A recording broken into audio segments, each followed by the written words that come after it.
नमस्कार। मार्च 2022 का महीना चल रहा है और इसी महीने में महाविकास अघाड़ी गठबंधन वाली उद्धव सरकार गिरने का ऐलान पूर्व में भी बीजेपी के वरिष्ठ नेता और केंद्रीय मंत्री नारायण राणे कर चुके हैं। और अब महाराष्ट्र की राजनीति में जो उथल पुथल मची हुई है वो इसी तरफ इशारा कर रही है कि कहीं ना कहीं महाविकास अघाड़ी गठबंधन में दरार पड़ चुकी है और शिवसेना एनसीपी का एक गुट ऐसा है जो उद्धव सरकार की कार्रवाइयों से नाराज चल रहा है। इसको लेकर उद्धव सरकार के उप मुख्यमंत्री अजीत पवार प्रेस कॉन्फ्रेंस में अपनी नाराजगी भी जाहिर कर चुके हैं। तो ऐसे में बड़ा सवाल ये उठ खड़ा हुआ है कि क्या मार्च 2022 में उद्धव सरकार गिरने वाली है। हालांकि महाविकास अघाड़ी गठबंधन में कांग्रेस के एक नेता ने भी उद्धव सरकार के इस रवैये पर अपना विरोध जाहिर किया है, लेकिन कांग्रेस के नेता असलम शेख ने अपनी बात को गोलमोल घुमाते हुए उद्धव सरकार का विरोध भी व्यक्त किया और साथ में बीजेपी विरोधी बयान भी दिया। ऐसे में कांग्रेस के नेता ने अपनी बात को गोलमोल व्यक्त करने का काम किया है, जिसमें साफ जाहिर है कि वो उद्धव सरकार में भी रहना चाहते हैं और उद्धव सरकार के रवैये का विरोध भी करना चाहते हैं। खैर, महाविकास अघाड़ी गठबंधन की उद्धव सरकार ने लगभग एक साल पुराने ट्रांसफर पोस्टिंग घोटाले में देवेंद्र फडणवीस द्वारा खोले गए 125 घंटे के वीडियो राज को लेकर के बड़ा एक्शन लिया है और महाराष्ट्र पुलिस ने इस संबंध में पूर्व मुख्यमंत्री देवेंद्र फडणवीस के घर पर पहुंचकर उनसे सवाल जवाब किए हैं। दरअसल इसी मामले को लेकर के एनसीपी नेता और महाराष्ट्र के उप मुख्यमंत्री अजीत पवार ने अपनी नाराजगी जाहिर की है। उनकी तरफ से उद्धव सरकार की पुलिस द्वारा उठाए गए इस कदम को गलत बताते हुए कहा है कि आज से पहले विपक्ष के किसी भी नेता के साथ ऐसा नहीं हुआ जो देवेंद्र फडणवीस के साथ हो रहा है। ऐसे में महाराष्ट्र की राजनीति में एक बार फिर से बीजेपी नेता देवेंद्र फडणवीस और अजीत पवार की दोस्ती को लेकर के चर्चाएं तेज हो चुकी है। साथ ही एक बड़ा सवाल महाराष्ट्र की राजनीति में उठ खड़ा हुआ है कि क्या मार्च 2022 में महाविकास अघाड़ी गठबंधन वाली उद्धव सरकार गिरने का रास्ता यहीं से निकलेगा। क्या एनसीपी नेता अजीत दादा, एनसीपी सुप्रीमो शरद पवार और उद्धव ठाकरे की शिवसेना को बड़ा झटका देंगे। इस तरह के सवालों की गूंज महाराष्ट्र की राजनीति में लगातार सुनने को मिल रही है। साथ ही 5 राज्यों में हुए विधानसभा चुनाव के दौरान गोवा, मणिपुर, उत्तराखंड और उत्तर प्रदेश में बीजेपी की प्रचंड जीत के बाद शिवसेना में पड़ी आपसी दरार भी दिखाई देने लगी है। हिंदुत्व के सिद्धांतों को छोड़कर के मुस्लिमकरण की कांग्रेस नीति अपनाने के बाद शिवसेना के नेताओं और विधायकों को अपना राजनीतिक कैरियर पूरी तरह से बर्बाद होता हुआ साफ साफ दिखाई दे रहा है। ऐसे में एक बार फिर से शिवसेना के नेताओं ने मोदी का गुणगान करना शुरू कर दिया है, जिसके साइड इफेक्ट शिवसेना प्रमुख उद्धव ठाकरे को बीएमसी चुनाव 2022 में भी देखने को मिल सकते हैं।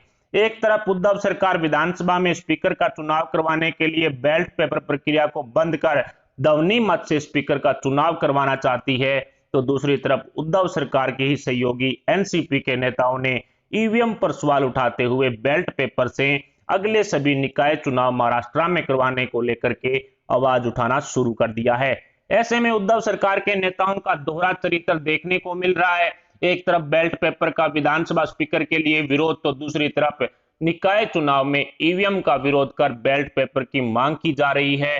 कुल मिलाकर ये कहने में बिल्कुल भी संकोच नहीं करना चाहिए कि उद्धव सरकार में कुछ भी ठीक नहीं चल रहा है। एनसीपी, कांग्रेस, शिवसेना तीनों ही पार्टियों के नेताओं में आपसी फूट फिलहाल पड़ चुकी है। तीनों ही पार्टियों में अलग अलग गुट बन चुके हैं, जिसका एक हिस्सा कहीं ना कहीं बीजेपी नेता देवेंद्र फडणवीस के साथ खड़ा है।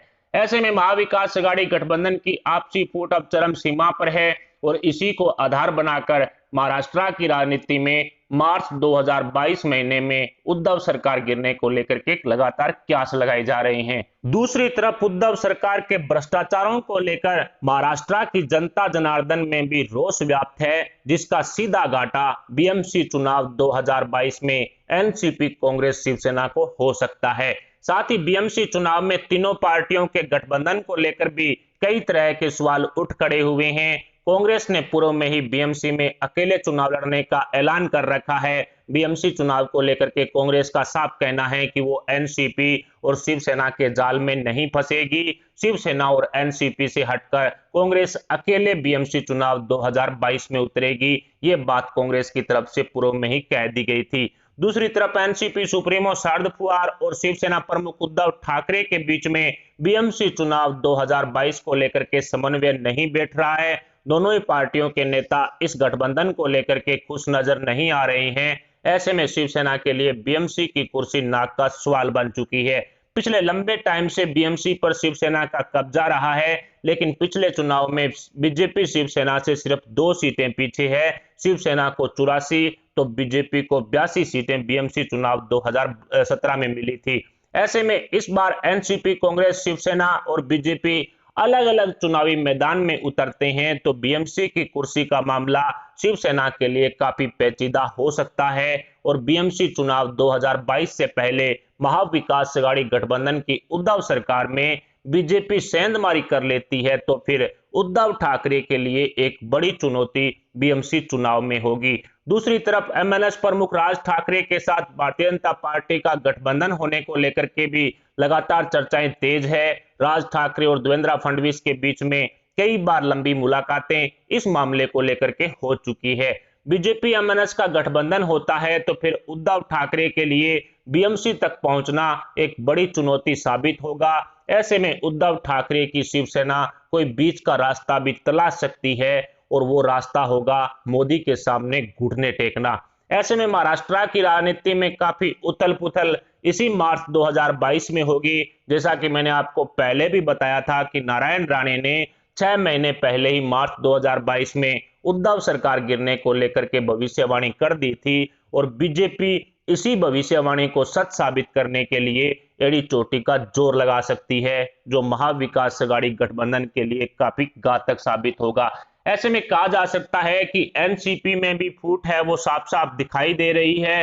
कांग्रेस भी उद्धव सरकार से काफी नाराज दिखाई दे रही है और 5 राज्यों में से 4 राज्यों पर बीजेपी की प्रचंड जीत होने के बाद शिवसेना के विधायकों और शिवसेना के नेताओं को भी ये समझ में आ गया होगा कि हिंदुत्व को छोड़कर मुस्लिमकरण की कांग्रेस नीति अपनाने से उनका राजनीतिक करियर पूरी तरह से बर्बाद हो जाएगा। महाराष्ट्र में अगले किसी भी चुनाव में महाराष्ट्र की जनता जनार्दन जो हिंदुत्व के सिद्धांतों के आधार पर शिवसेना से जुड़ी थी वो अब शिवसेना का साथ नहीं देगी, उनके नेताओं और उनके विधायकों का साथ नहीं देगी। ऐसे में मोदी योगी की जोड़ी ने जो बीजेपी के लिए यूपी में प्रचंड जीत दर्ज की है, वही जोड़ी अब महाराष्ट्र में भी कह सकते हैं कि एक प्रचंड जीत बीएमसी चुनाव हो या फिर महाराष्ट्र का अगला विधानसभा चुनाव हो उसमें जीत दर्ज करेगी।